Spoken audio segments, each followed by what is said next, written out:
Olá, meu nome é Maria Alice, eu sou advogada trabalhista empresarial e hoje eu tô aqui com a minha colega, doutora Tayana Oliveira, para mais um episódio do E aí, pode? Olá, tudo bem? Bom, hoje vocês estão sentindo falta da doutora Aline, ela teve um contratempo, mas em breve ela volta para os próximos episódios. Então hoje é comigo e com a doutora Tayana. É isso aí. Vamos lá! Bom, eu confesso para vocês que hoje a gente vai falar de um assunto que não está no dia a dia das empresas, que não está no dia a dia do Brasil, né, tá? Assim, ó, realmente não é um assunto nem que a gente conversa, nem que a gente comenta, nem que gera dúvidas, mas o intuito aqui também é trazer algumas informações, debates, e por isso que eu trouxe esse assunto. Tchananã, qual que é, né? Bom, a gente vai falar sobre a jornada 4x3, que é quando se trabalha 4 dias e folga 3 dias. Mais uma vez, eu friso isso, eu vou frisar o tempo inteiro, que a gente quer comentar sobre a ideia, que surgiu muito no pós-pandemia, mas que a gente precisa discutir, ver o que é, o que não é, quanto a gente já falou sobre o assunto, e a nossa ideia aqui é só debater mesmo. E pedir para o pessoal, deixa aí nos comentários também o que vocês pensam sobre esse assunto, porque a intenção aqui é realmente debater. Justamente. A jornada 4x3, né? Como tu falou, ela trabalha 4 dias, folga 3 dias na semana, né? O usual no Brasil, o que que é? A jornada 6x1 ou a jornada 5x2, né? Trabalha 6 dias, folga 1, ou trabalha 5 dias e folga 2. Então, a jornada 4x3 vem com essa ideia. No Brasil, ela é pouco utilizada. Na Europa, em vários lugares, né, se usa essa jornada, na Nova Zelândia também. Algumas empresas dos Estados Unidos também, alguns países, inclusive, através de empresas que se voluntariam para testar esse tipo de jornada também começaram a praticar. Mas no Brasil, por conta da nossa limitação constitucional de jornada, ela não é muito usual, né? Mas ela foi bastante falada no final do ano passado, no começo desse ano, né? A jornada 4x3 aqui no Brasil, por conta de uma PEC, um projeto de emenda constitucional, que trouxe essa ideia, né? Ainda está tramitando, e ela foi muito discutida, está ainda sendo muito discutida no meio empresarial por conta dos reflexos sociais e econômicos que ela pode trazer para o Brasil, né? Na verdade, o projeto de emenda constitucional para reduzir o nosso limite de jornada, que hoje é de 44 horas semanais, para 36 horas semanais. Então, na verdade, não é nem a jornada em si, mas a limitação semanal da jornada. E aí a grande crítica, além dessas questões sociais sociais e econômicas, né, que é muito debatido, seria o caso de eliminar a jornada 6x1. Então, por isso que ficou bastante famosa. Mas onde ela é aplicada, né, principalmente na Europa, ela vem com aquele pano de fundo no sentido de que ela otimizaria as questões de saúde mental, as questões de mais tempo com a família, mais tempo para autocuidado. Então, essas questões são o pano de fundo que valorizam, vamos dizer assim, a jornada 4x3, não tanto aqui, mas fora do Brasil, principalmente. Algumas empresas de tecnologia no Brasil, né, algumas startups fazem esse tipo de jornada, e ao que sai nas pesquisas é que em alguns casos tem dado certo. Bom, tá, é importante a gente mencionar várias situações disso que tu pontuou, né?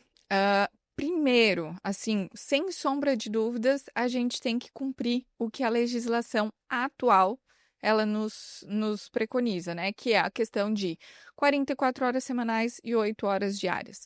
Ponto, né? Claro, com as suas exceções ali, né? Mas eu não posso simplesmente aplicar a jornada 4x3 neste momento. Então, tudo que a gente está trazendo aqui é o mundo das ideias. Então, qual que é a ideia do 4x3? Então, hoje preciso cumprir com a legislação. Beleza. Qual que é a ideia do 4x3? É eu ter 4 dias trabalhando 10 horas, por exemplo, e folgando 3. Ou diminuindo a jornada de trabalho para 32 horas. Então, sem, claro, diminuição do salário, né? Que esse eu não posso, isso fere a Constituição. Então, eu teria a jornada de forma diferente. Mas hoje, se eu for aplicar isso, essas 2 horas a mais que eu vou trabalhar, elas são computadas como horas extras. Então, eu vou ter o pagamento de horas extras. Por isso que eu não posso sair aplicando de qualquer forma, né? Eu precisaria de um acordo coletivo, né, ou através da convenção coletiva, algum regulamento com relação a 4x3. Então, mais uma vez, a gente repete, né? Eu não posso sair aplicando sem ter isso por escrito, regulamentado. Hoje eu preciso cumprir com a norma que está em vigor. Então, são pontos que a gente precisa sempre levar em consideração quando vai falar sobre esse assunto. Porque, por exemplo, não teria como eu aplicar uma 4x3 num trabalho que é contínuo, de saúde, de varejo, né? Trabalhos que eu tenho essa continuidade, é difícil de eu aplicar, né? Eu posso colocar no setor administrativo, ou eu vou fazer então um revezamento maior, mas a gente também tem tantos problemas de mão de obra, então esse seria talvez mais um problema para a empresa. Por isso que, como tu mencionou, essas empresas de startups, de tecnologia, conseguem um pouco mais aplicar. Por quê? Porque elas focam no resultado. Elas não focam na prestação de serviço contínua, né? Eu não tenho o controle da prestação de serviços do trabalhador. Eu tenho o foco na entrega de um resultado específico.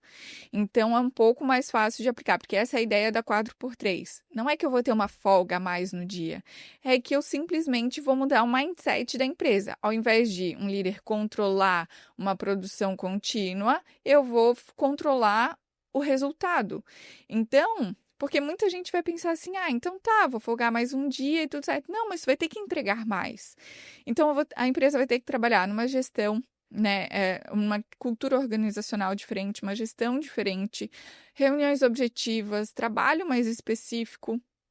São cuidados que vai ter que ter nessa jornada 4x3. É uma mudança de mindset que muitas empresas já têm, né, focadas no resultado, mas eu acho que ainda é um caminho a trilhar. Por isso que eu acho que ainda é complicado, é difícil, né? A gente tem que ter todo esse cuidado. Porque tu vai ter menos tempo, muitas vezes, para entregar a mesma coisa, certo? Então, como tu falou, a empresa precisa avaliar a utilidade disso, né? Porque tem os prós e os contras. Eu tenho menos tempo e talvez eu tenha a mesma necessidade de entrega, mas também eu tenho mais dias de descanso, então talvez eu me recupere melhor e tenha mais capacidade de entregar, porque eu tenho mais um dia, né? Ao invés de descansar 1 ou 2, eu descanso 3 dias, então a minha entrega fica mais eficiente, né? E por eu descansar mais também, há estudos que identificam que há uma diminuição dos problemas de saúde mental, há uma diminuição do burnout.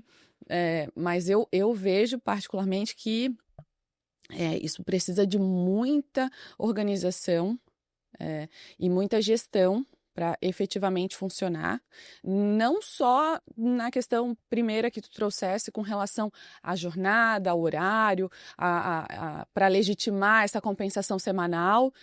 Claro, isso é essencial, importantíssimo, porque senão tu cria um passivo de horas extras, mas também com relação a esse resultado, porque muitas empresas não têm parâmetros, não têm métricas para avaliar essa produtividade, e aí não consegue efetivamente visualizar se aquilo está sendo produtivo ou não. A Microsoft no Japão usa essa questão, né, essa jornada 4x3, a Unilever na Nova Zelândia, e eles efetivamente conseguiram visualizar uma melhora no desempenho e nos resultados da empresa com essa questão. E aí, no Japão, inclusive, a jornada 4x3 ela foi bem aceita por um outro motivo. Por conta da questão da taxa de natalidade, né? Porque as gerações atuais, inclusive, elas estavam gastando muito tempo, mas elas ficavam muito tempo dedicadas ao trabalho, muitas horas dedicadas ao trabalho, e sempre em função do trabalho, né? A mentalidade lá é outra, eles são muito dedicados e focados, e acabavam deixando para segundo plano, ou às vezes até desistindo da ideia de construir família, de ter filhos e tal. Então, esse tempo a mais de descanso veio no Japão como um bom caminho para trilhar com relação a isso também, né? Então, é avaliar a questão da cultura, não só a legislação, mas a cultura do país e da empresa. Eu acho que esse também é um dos pontos cruciais, a cultura. O Brasil, hoje, ele tem muito a cultura de quem trabalha mais é o mais empenhado, dedicado, enfim. Então, a gente tem isso incorporado em todo mundo, né? Horas e horas de trabalho, enfim. Então, alterar a cultura da empresa é muito difícil, né? Seria uma ruptura muito grande, seria né? Então, assim, é algo que ele pode até caminhar para acontecer em algum momento.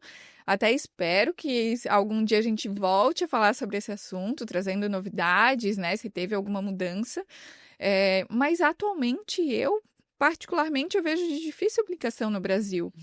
Porque ainda não tem esse mindset. O mindset ele vai estar focado na folga. Ele não vai estar focado na entrega efetiva, de que o que eu entregava antes em 5 dias, eu vou precisar continuar entregando, só que em 4.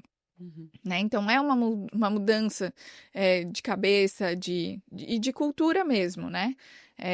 Por isso que a gente tem que ter os cuidados quando a gente fala sobre isso aqui. E como tu mencionou, a empresa precisa avaliar a produção, a produtividade do trabalhador, essas métricas para ver se é possível ou não implementar essa jornada. Se vale a pena, né? E se vale a pena. E assim, e o que a gente sempre comenta, cada empresa é muito única, individual e diferente. Então, ela vai ter que ver, tem como eu colocar esse estilo na minha empresa? Vai funcionar? Não, não vai. Não pense no assunto, então. Ah, não, para mim eu acho que ia fazer sentido, ia ser legal e tudo mais. Então tá, a gente, né, pode pensar sobre o assunto. Mas tem que ver o que é passível, o que não é para sua empresa, ela é única. E tem que, hoje, cuidar com cumprir a legislação. Ponto final. E não sair disso, né, gente? Eu tô aqui repetindo isso 500 vezes, mas é porque é importante a gente falar isso, né? Senão vai qualquer empresa querer aplicar algo que hoje não é viável usual, ainda. Né? Não é usual, a gente não tá vendo. Então, vamos acalmar os ânimos, mas ao mesmo tempo vamos trazer um tema polêmico e diferente aqui pra gente falar sobre o assunto. Mas é isso. Obrigada, doutora Tayana. Pessoal, não deixe de assistir os nossos vídeos nas redes sociais, Instagram, YouTube, Spotify. Vai lá, faz uma maratona aí de todos os nossos vídeos, que tá super legal. E espero vocês no próximo episódio. Tchau!